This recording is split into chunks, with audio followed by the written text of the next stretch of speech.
복된 주일에 우리에게 주신 하나님의 말씀은 신약성경 마태복음 13장 24절에서 30절까지 말씀입니다. 신약성경 21면 마태복음 13장 24절에서 30절까지 말씀을 함께 읽겠습니다. 예수께서 그들 앞에 또 비유를 들어 이르시되 천국은 좋은 씨를 제 밭에 뿌린 사람과 같으니 사람들이 잘 때에 그 원수가 와서 곡식 가운데 가라지를 덧뿌리고 갔더니 싹이 나고 결실할 때에 가라지도 보이거늘 집주인의 종들이 와서 말하되 주여 밭에 좋은 씨를 뿌리지 아니하였나이까? 그런데 가라지가 어디서 생겼나이까? 주인이 이르되 원수가 이렇게 하였구나. 종들이 말하되 그러면 우리가 가서 이것을 뽑기를 원하시나이까? 주인이 이르되 가만두라. 가라지를 뽑다가 곡식까지 뽑을까 염려하노라. 둘 다 추수 때까지 함께 자라게 두라. 추수 때에 내가 추수꾼들에게 말하기를 가라지는 먼저 거두어 불사르게 단으로 묶고 곡식은 모아 내 곡간에 넣으리라 하리라. 아멘. 시온 찬양대가 하나님께 찬양 드립니다.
아멘.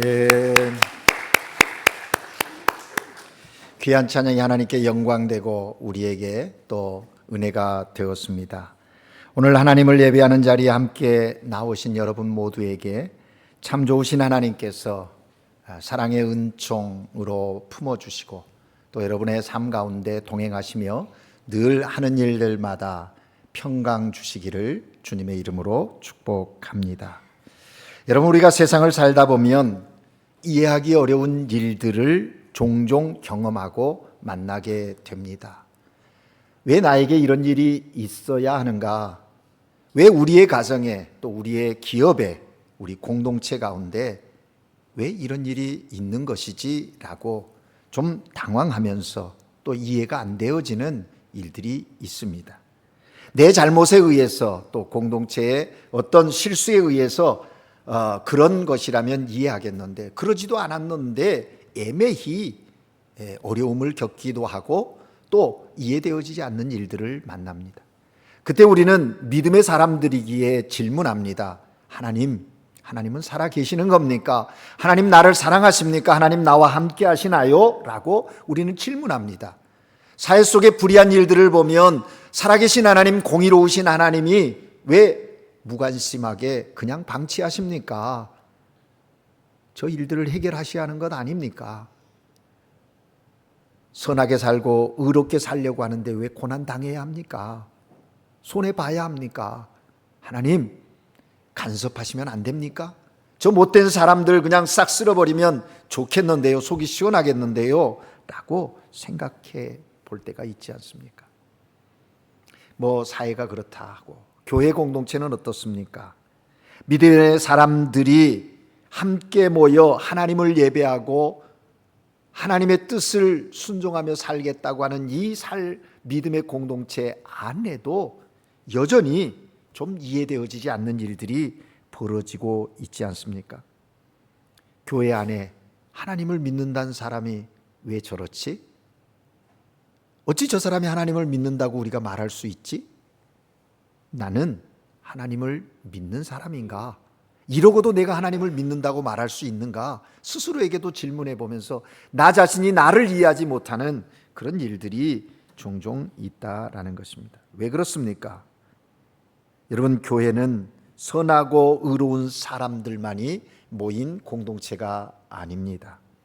오히려 죄 많은 사람들이 예수 그리스도의 구속의 은혜로 하나님의 사랑에 힘입어서 의인됨을 인정받고 부족하지만 한 공동체를 이루어 살아가는 교회가, 신앙생활하는 공동체가 교회라는 것이죠.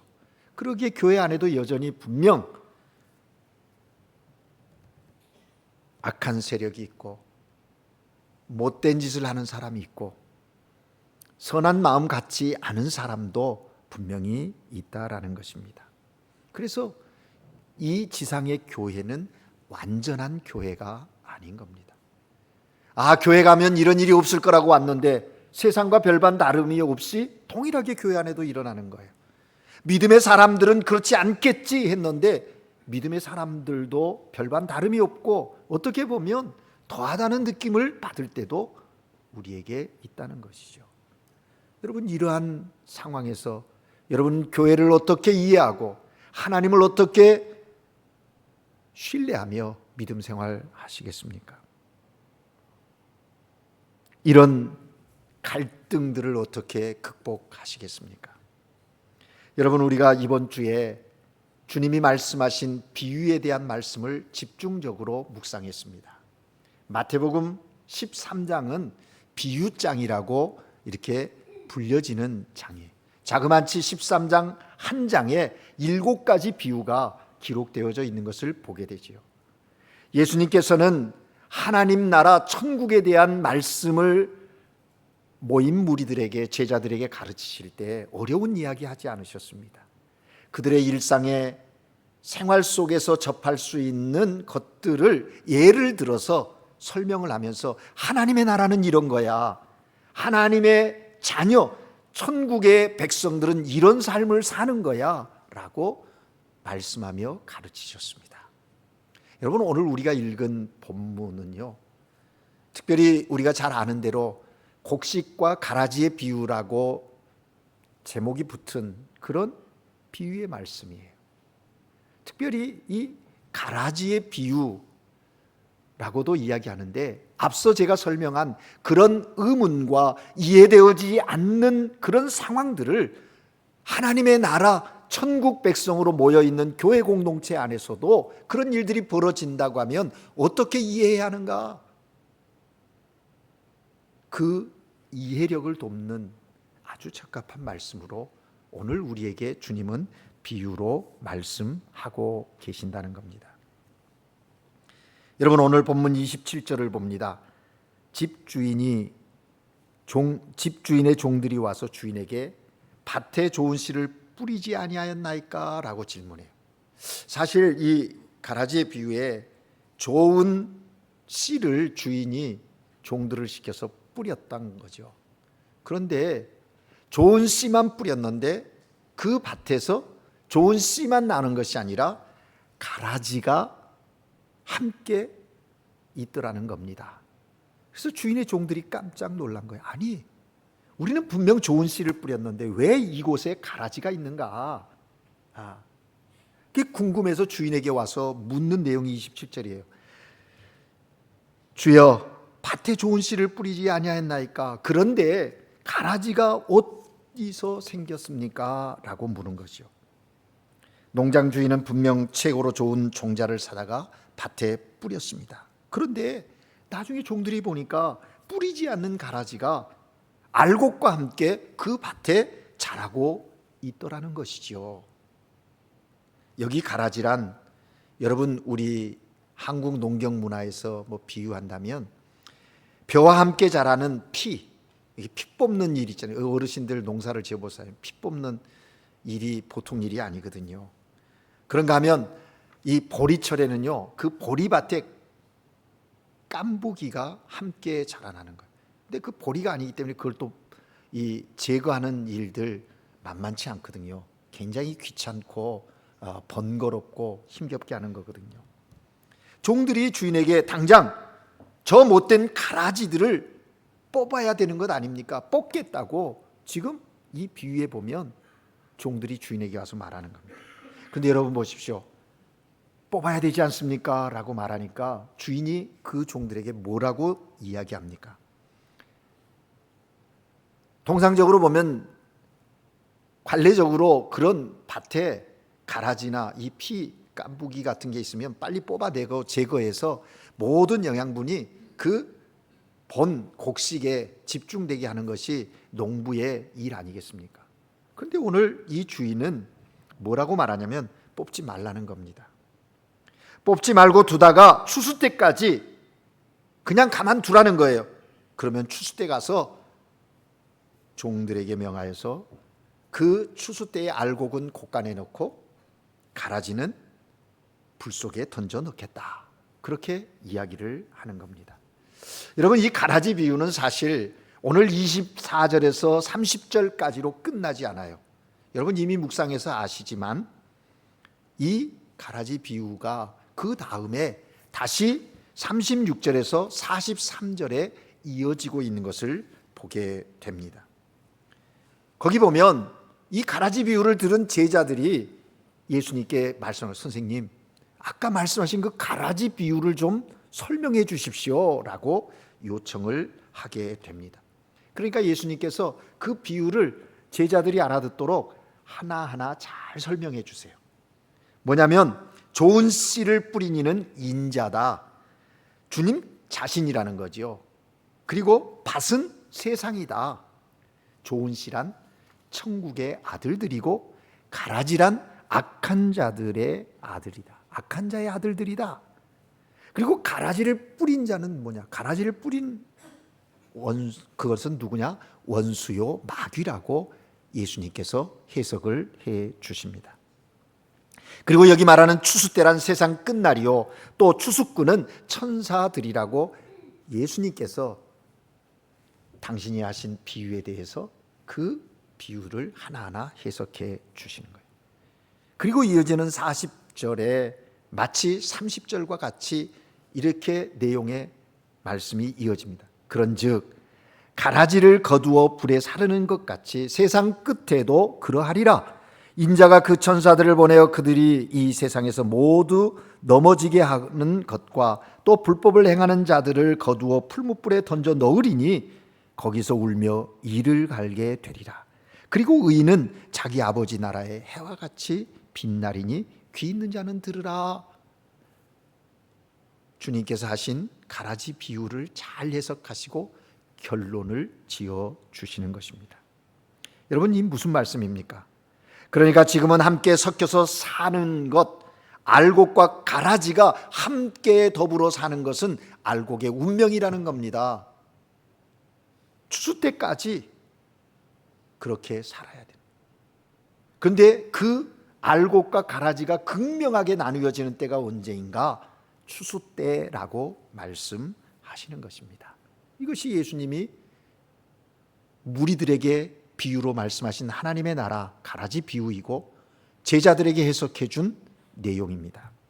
그럼 여기서 우리가 몇 가지 의문이 생기지 않습니까? 그걸 한번 짚어볼래요.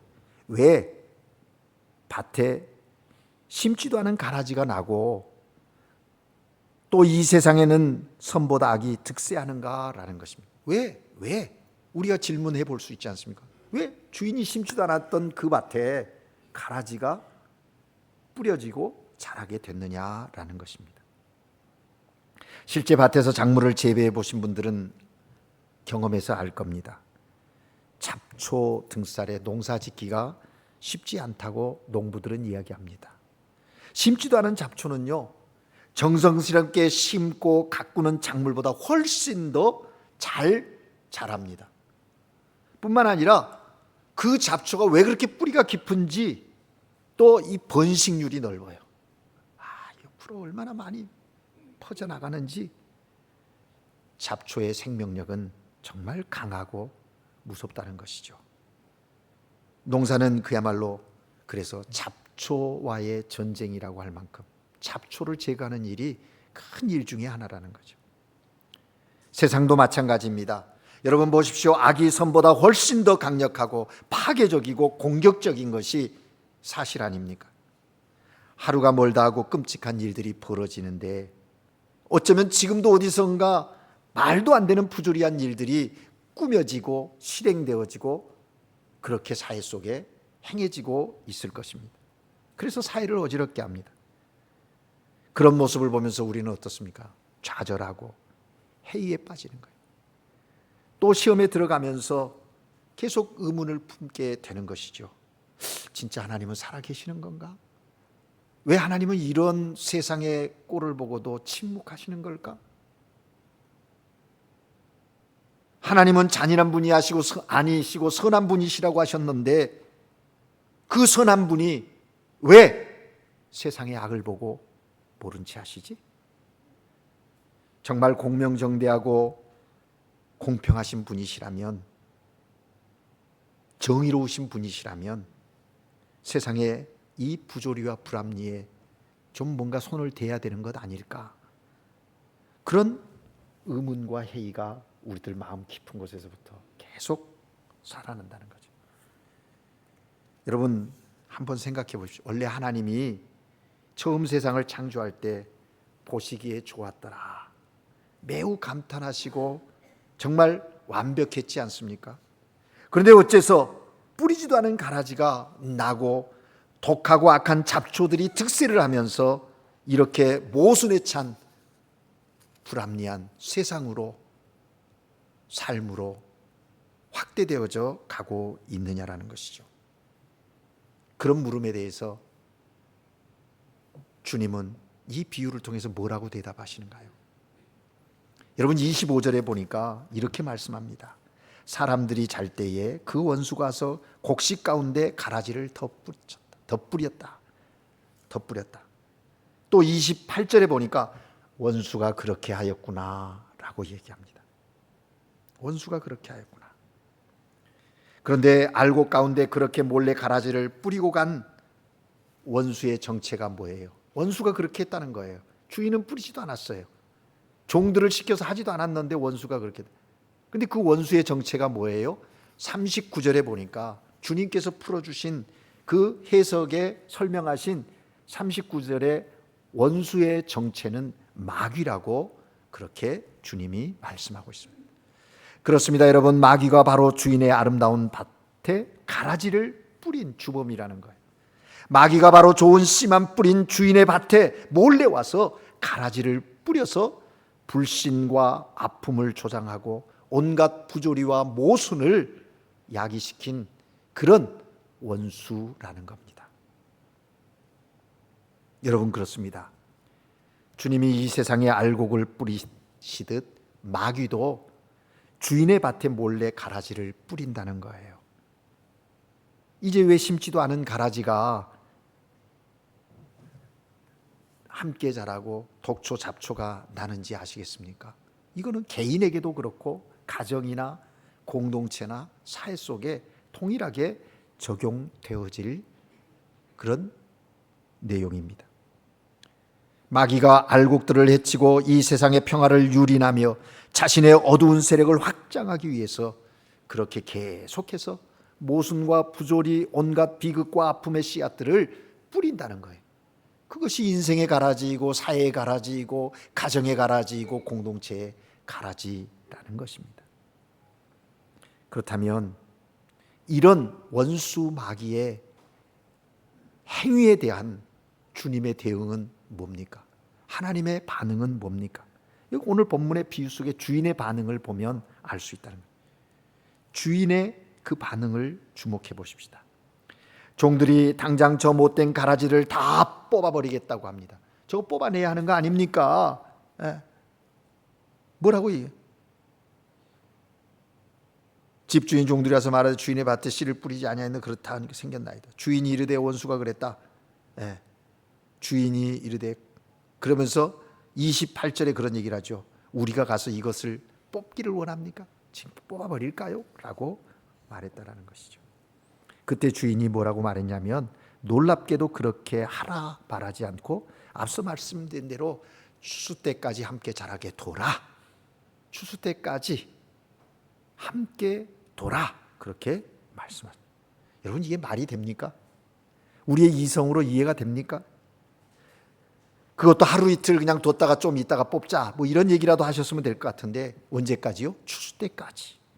즉 다시 말하면 세상 끝날까지 그냥 둬라, 그렇게 말씀하신 거예요. 여러분, 이것이 실은 우리를 가장 힘들게 하는, 이해하기 힘든, 어렵게 하고 또 때로는 정말 시험 들게 하는 그런 대목이 아닙니까? 그래서 우리가 그런 거죠. 주님, 왜 그러십니까? 아니, 당장 뽑아버려도 시원치 않을 마당에 추수 때까지 다른 알곡들과 함께 자라도록 두라고 지금 말씀하는 거예요. 도대체 그 이유가 뭡니까? 그 이유가 뭐예요? 왜 주인은 그렇게 하라고 지금 하고 있는 겁니까? 우리가 그 이유를 살펴봐야 돼요. 29절을 우리가 함께 읽어볼까요? 29절을 같이 읽습니다. 시작. 주인이 이르되 가만두라. 가라지를 뽑다가 곡식까지 뽑을까 염려하노라. 아멘. 여러분, 이게 주인의 마음이에요. 이게 주인의 마음이에요.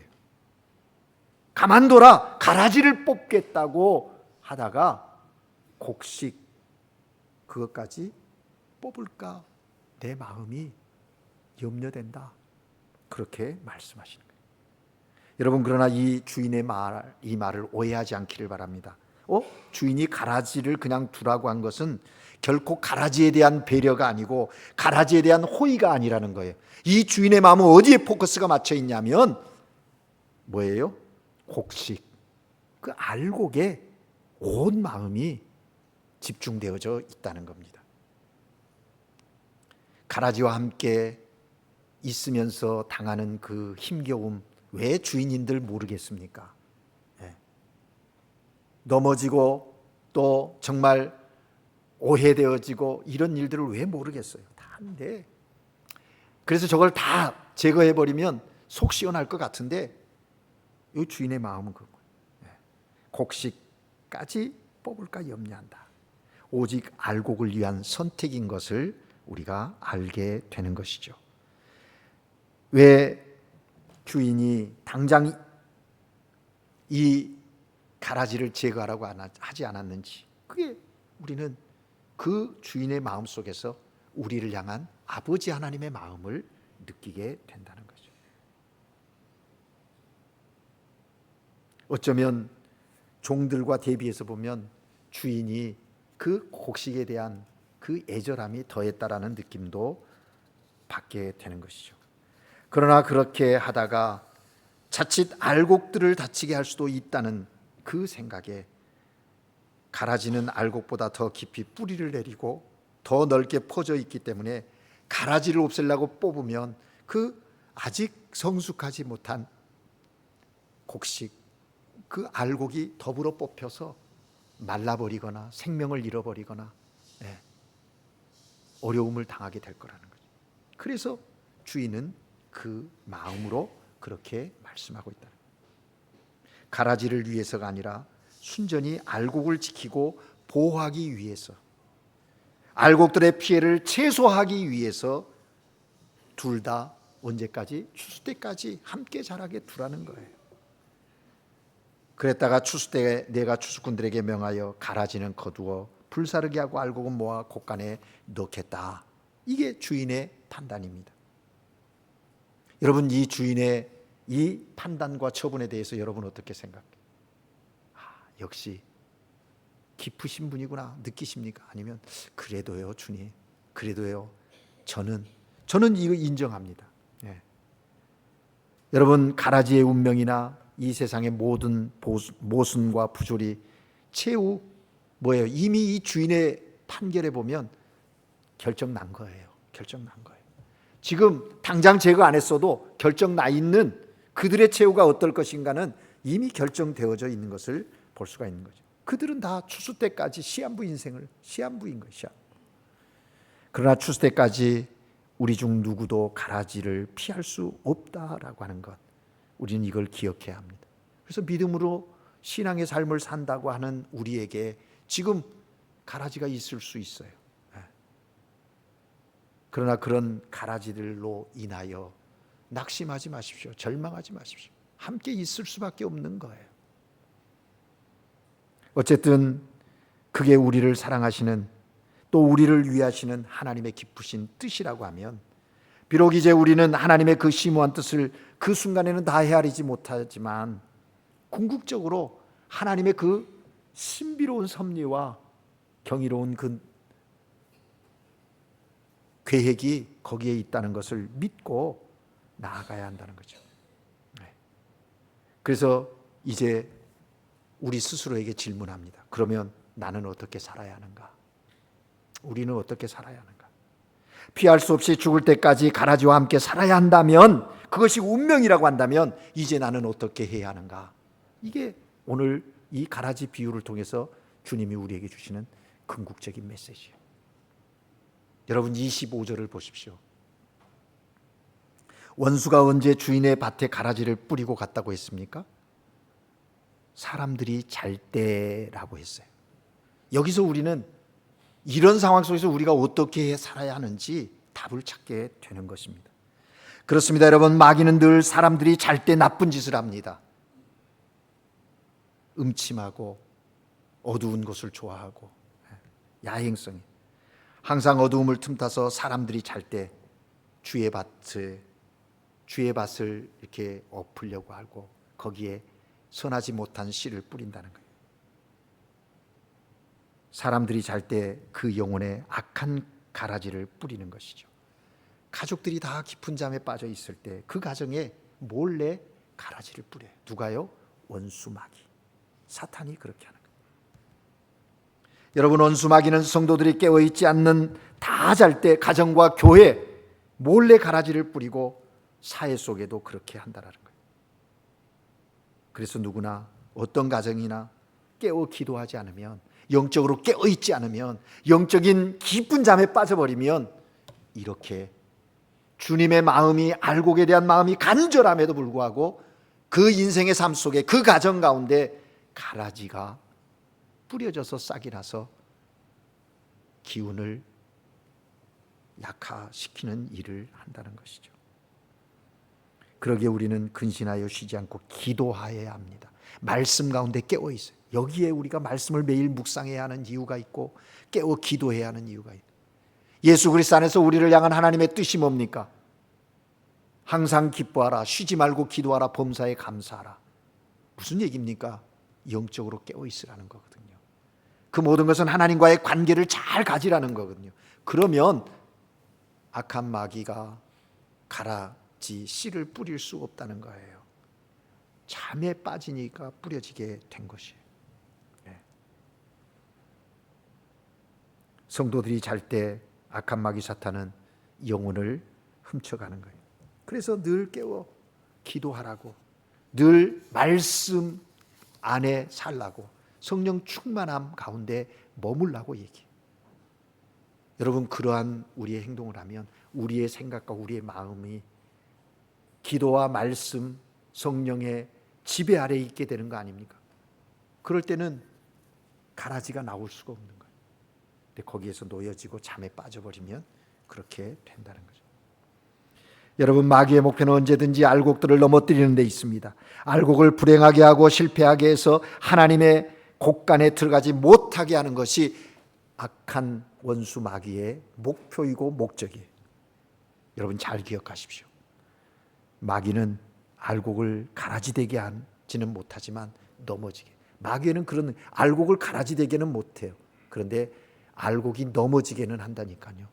그래서 우리가 시험에 들지 않으려면 알곡인 우리가, 주인의 마음에 관심을 갖고 있는 우리가, 관심 받고 있는 우리가 깨어 있어야 한다.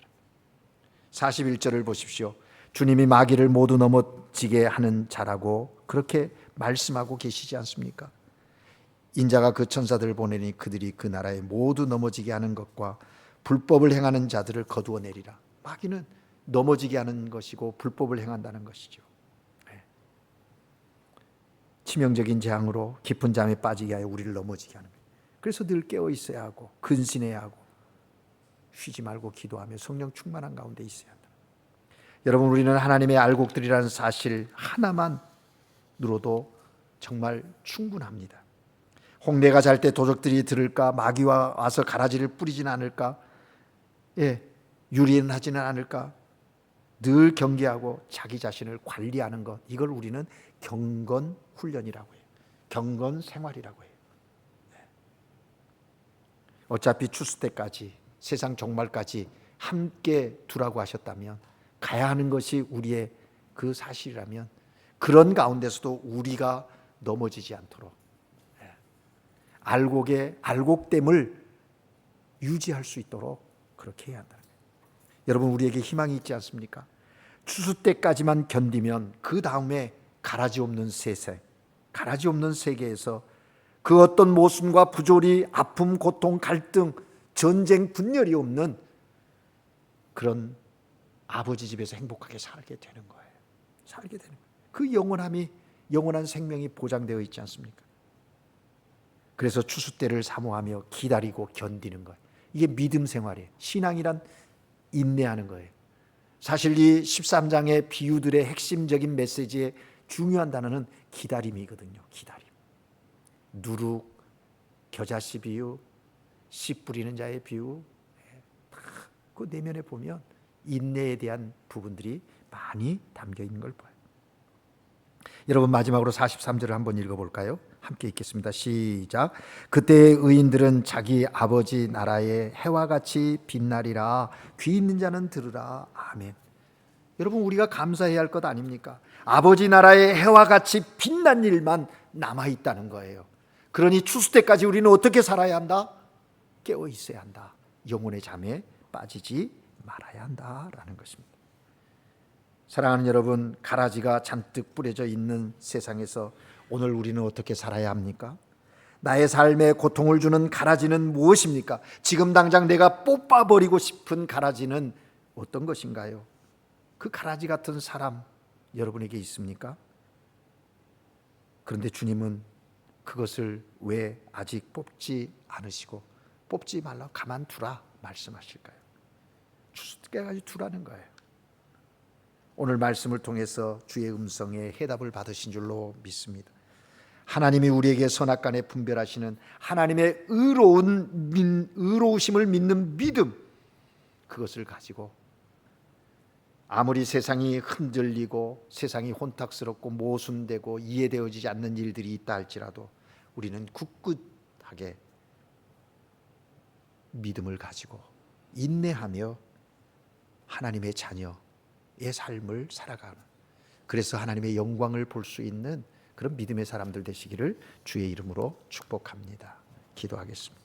사랑의 하나님 아버지, 예수 그리스도 안에서 하나님의 자녀된 우리 삶의 현실이 녹록하지 않습니다.